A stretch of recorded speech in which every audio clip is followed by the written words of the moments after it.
Well, in Lagos State, the BBOG group also marks the 50th anniversary of the abduction of the Chibok girls in Borno State, northeast Nigeria.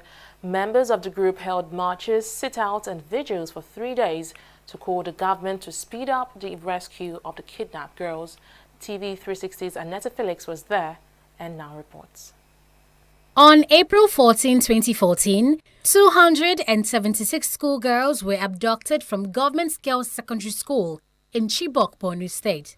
Boko Haram claimed responsibility for their disappearance, and Nigeria was thrown into a panic for their rescue. 5 years after, only 107 of the girls have returned home. The whereabouts of the remaining 112 girls is still a mystery.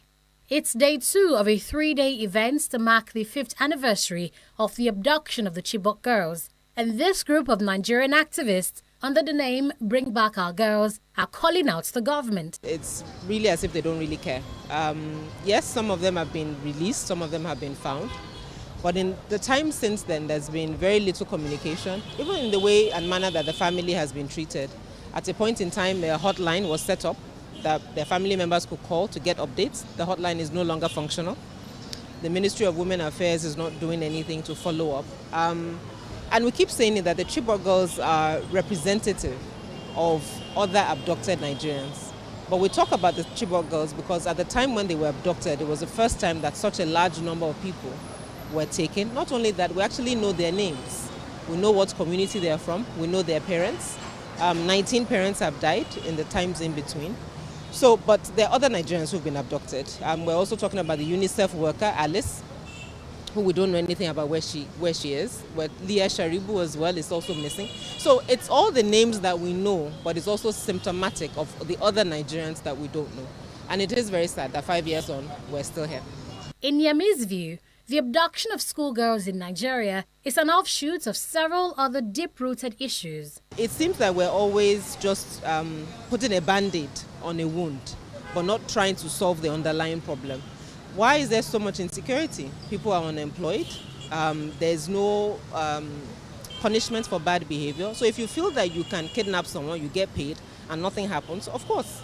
It's not rocket science that people will steal more, kill more, destroy more, because there's a sense that nothing will happen.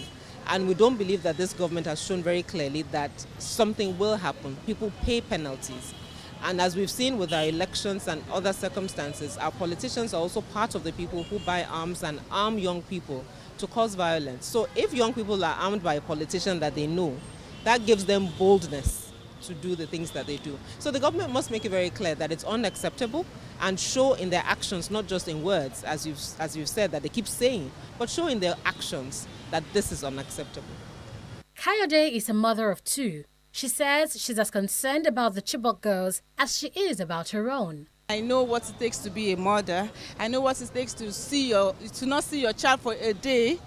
You know how it will feel, not stuck of a year, 2 years, 3 years, up to 5 years. We want result from the rescue operation. What is the result? Why are you still leading us when you cannot, we can't get this information from you, we can't get our girls back. Nothing is being said, no information. We are just saying we just heard we are still working on it, we are still negotiating, no results. But we really want to be there so that the government will know that these people are still advocating for the release of the Chibok. Activists in Lagos, Abuja, New York and London have been holding vigils and protests for the past 5 years to drive home their demands for the release of the Chibok girls. Their request today is for the government to do more than listen. Annetta Felix, TV 360, Nigeria.